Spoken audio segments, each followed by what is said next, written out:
क्या आप पेशाब के कतरे गिरने की वजह से परेशान हैं कि हर वक्त आप नापाक रहते हैं, नमाज नहीं पढ़ सकते या कोई एक्टिविटी नहीं कर सकते, या इस वजह से आप ज़हनी दबाव का शिकार हैं? तो आज की वीडियो जो है ये उन लोगों के लिए मैं स्पेशली बना रहा हूँ जो कि यंग बच्चे हैं, जिनकी उम्र आप कह लें कि 12-13 साल से लेके 20 साल 22 साल तक की उम्र के लोग हैं, और उसके बाद जो बड़े बूढ़े उम्र के लोग हैं उन दोनों के लिए। तो ये जो मसला है, ये कोई प्रॉब्लम एक जगह पे तो ये मसला है, यानी कि बड़े बुजुर्गों के लिए तो एक बीमारी भी ये हो सकती है, लेकिन जो छोटे बच्चे हैं, यंग जनरेशन है, तो उसमें ये बहुत ज़्यादा मसाइल आजकल आ रहे हैं। और उसकी सबसे बड़ी वजह मेरा ख्याल ये है कि उनकी जो ट्रेनिंग है वो नहीं होती, उनको जो सेक्सुअल एजुकेशन है या जो जिनसी जिसको आप कहते हैं तालीम जो है वो नहीं दी जाती। और जो कम्युनिटी में वो बच्चे रह रहे होते हैं वहाँ पे वो फिर बच्चे मिसगाइड होते हैं, और उस मिस गाइडेंस की वजह से उनमें ये प्रॉब्लम्स आना शुरू हो जाती हैं, और यहाँ तक कि कुछ बच्चों में फिर ये जब बढ़ते हैं मसाइल तो ये मर्दाना कमजोरी की तरफ भी जाते हैं। तो ये एक बहुत फिक्र वाली बात है। तो इसके लिए इसकी दो टाइप्स हैं, सबसे पहले मैं ये बता दूं, और इसका इलाज मुमकिन है। तो इसकी दो टाइप्स हैं। एक ये होता है पैथोलॉजिकल, यानी कि किसी बीमारी की वजह से ये प्रॉब्लम हो रही है, और दूसरा ये है कि ये साइकोलॉजिकल, यानी कि ये दिमाग के प्रेशर की वजह से या ज़हनी परेशानी की वजह से एक मसला हो रहा है। और जो कुछ फिजिकल एक्टिविटी जो है, वो बंदे जो गलत एक्टिविटीज करते हैं, मेस्टरबेशन वगैरह जो लोग करते हैं, तो उसकी वजह से ये होता है। तो उसमें ये होता है कि जो बड़े उम्र के लोग हैं उनमें तो उम्र के एक खास हिस्से में जाके, क्योंकि हर चीज जो है एक निज़ाम है, देखें अल्लाह का, उसमें हर चीज जो है उसने अपने खत्म होने की तरफ जाना है। तो जिस तरीके से बंदे की उम्र बढ़ती जाती है, इसको एजिंग प्रोसेस कहते हैं। जब एज उसकी बढ़ जाती है एक स्पेसिफिक उम्र के हिस्से में जाके, वो बंदे की एक्टिविटी के हिसाब से और बाकी चीज़ों के, उसकी डाइट और पूरे जो लाइफ की एक्टिविटी होती है उसको मद्देनजर रखते हुए उम्र के एक हिस्से में जाके प्रोस्टेट ग्लैंड की बीमारी आपने सुना होगा। तो जो उम्र रसीदा लोग हैं उनमें प्रोस्टेट ग्लैंड की बीमारी होना शुरू हो जाती है, या तो प्रोस्टेट बढ़ जाता है और पेशाब निकलने नहीं देता, ठीक है। और इसी तरीके से अगर तो बड़ी उम्र के बंदे हैं आप, तो आपको सबसे पहले फिर इसका ये है कि यूरोलॉजिस्ट को या निफ्रोलॉजिस्ट को अपने करीबी दिखाएं और अल्ट्रासाउंड करवा के इसकी तशखीस करें। और अगर आपको प्रोस्टेट नहीं है तो फिर उसके लिए आज इसमें मैं एक एक्टिविटी एक दो आपको बताऊंगा जो कि आप कर सकते हैं, ठीक है। और उसके बाद आप इसमें बेहतरी आ जाएगी अगर प्रोस्टेट का मसला आपका नहीं है। और जो लोग बच्चे हैं, यंग लोग हैं, उनके लिए ये है कि उनको साइकोलॉजिकली ये प्रॉब्लम होता है, और वो साइकोलॉजिकली इससे अफेक्टेड होते हैं कि वो उनकी कम्युनिटी जिस जगह पे वो बैठते हैं, जिन लोगों में वो बैठते हैं, कंपनी जिसको आप कहते हैं, वो कंपनी उनकी ठीक नहीं है।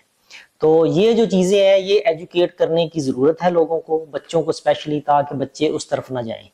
ठीक है। क्योंकि जिस्म जो है उसकी कुछ डिमांड्स हैं, जैसे जैसे बच्चे के जिस्म ग्रो होती है तो उसकी कुछ डिमांड्स हैं, उन डिमांड्स को मद्देनजर रखते हुए उनको सारी चीजें, जिस तरह आप एजुकेशन है उसके फ्यूचर के लिए आप उसको बताते हैं, इसी तरीके से उसकी डाइट है, उसकी अच्छी हेल्थ के लिए फैमिली उसको डाइट देती है। लेकिन ये जो जिनसी ताल्लुकात हैं या ये जो एक एजुकेशन है, इसका होना भी जरूरी है, क्योंकि बच्चे को जब पता होगा कि ये चीज मेरे लिए ठीक है और ये ठीक नहीं है, इसमें जब वो फर्क कर सकेगा तो फिर उसको ये मसाइल नहीं होंगे, और ना ही जो आजकल मर्दों में बहुत ज्यादा प्रॉब्लम आ रही है वो होगी। तो इसलिए इसके लिए सब जो बच्चे हैं वो पहली तौर तो ये है कि वो फिजिकल एक्टिविटी करें, मोबाइल से निकलें, अपने लैपटॉप से निकलें वो, और फिजिकल एक्टिविटी पहले आप देखें क्या होता था कि बच्चे कबड्डी खेलते थे, ठीक है, फुटबॉल खेलते थे, दौड़ लगाते थे, ठीक है, हॉकी खेलते थे, इस तरह की एक्टिविटी, रनिंग वाली एक्टिविटी होती थी, और इसके साथ पूरी बॉडी की जो एक्सर्शन है वो खत्म हो जाती थी और माइंड रिलैक्स हो जाता था। और उसके साथ साथ पूरी बॉडी की जब एक्टिविटी होती है, सारा रिंज होता है, जितनी चीजें उसकी वो निकलती हैं, तो उसके साथ सारा सिस्टम जो है वो रिफ्रेश होता है। लेकिन अभी ये चीजें जो है वो कम होती जा रही हैं, और आपका जीन जो है वो भी स्लो होता जा रहा है, क्योंकि अब एक बंदा बैठा हुआ है, ऐसे पोस्चर है उसका, ठीक है, मोबाइल पे लगा हुआ है, लैपटॉप पे लगा हुआ है, और एक्टिविटी है ही कोई नहीं। जब वो अगली नेक्स्ट जनरेशन उसकी आएगी तो उसी तरीके से स्लो होगी। तो ये जो जीन है, जैसे एक बंदा ताकतवर है, पहलवान है, या उसके फादर जो है वो एक प्लेयर है बहुत अच्छा, तो उसका जीन जो होता है बहुत अच्छा होता है, एक्टिव होता है, और उसके जो क्रोमोसोम्स होते हैं वो उसी तरीके से बहुत एक्टिव ग्रो उनकी हो रही होती है, और उनकी हेल्थ भी अच्छी होती है। वही जब आगे बच्चों में ट्रांसफर होते हैं तो उनकी हेल्थ उसी तरीके से बेहतर होती है, क्रोमोसोम उसके बेहतर होते हैं। लेकिन एक बंदा जो स्लो फॉर एग्जाम्पल एक्टिविटी नहीं, कोई कुछ नहीं, खाया पिया उधर ही काम किया, कोई एक्टिविटी नहीं, कोई कुछ नहीं, हर वक्त टेंशन में, तो उसमें क्या होता है कि ये उसका जीन इसी तरीके से स्लो होगा और इन और कुछ जनरेशन में एक जिस्म का ये असूल है, ठीक है, तो वो कम होता जाएगा। तो आज शॉर्टली मैं आता हूँ अपनी वापस बात के ऊपर कि जो जिन लोगों के पेशाब के कतरे गिरते हैं, अब इसका हल ये है कि जो बड़े लोग हैं उनका मैंने आपको बताया कि वो चेकअप करवाएंगे, चेकअप करवाने के बाद अगर उसकी प्रोस्टेट का प्रॉब्लम नहीं है तो यही एक्टिविटी वो करेंगे जो मैं अभी बताने जा रहा हूँ आपको, ठीक है। और जो बच्चे हैं उनके लिए ये है कि थोड़ा सा वो वॉशरूम में या यूरिन करें तो उसमें थोड़ा सा टाइम उधर रुकें और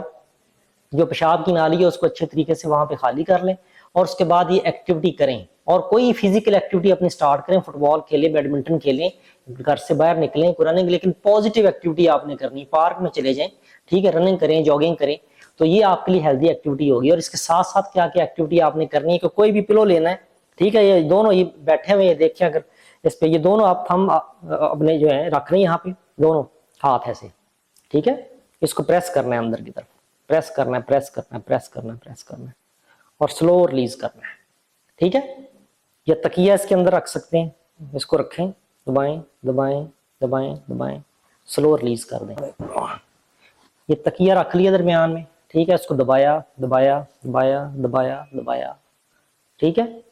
स्लो रिलीज किया, फिर से इसको दबाया दबाया दबाया दबाया,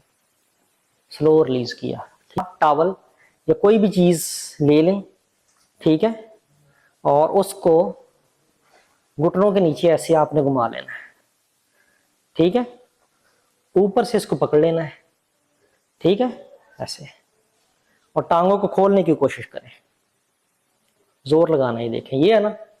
जोर लगाना है, जोर लगाना है, स्लो झटका नहीं मारना, लगाएं, जोर लगाएं, जोर लगाएं, जोर लगाएं, जोर। तो ये प्रेशर सारा आपका इसी एरिया पे आ रहा होगा, ठीक है, इसी एरिया पे प्रेशर आ रहा होगा, जो मसला आपका वीक है, ठीक है ना, तो जो आपके खून इसके पेशाब के बहाव को बेहतर करता है,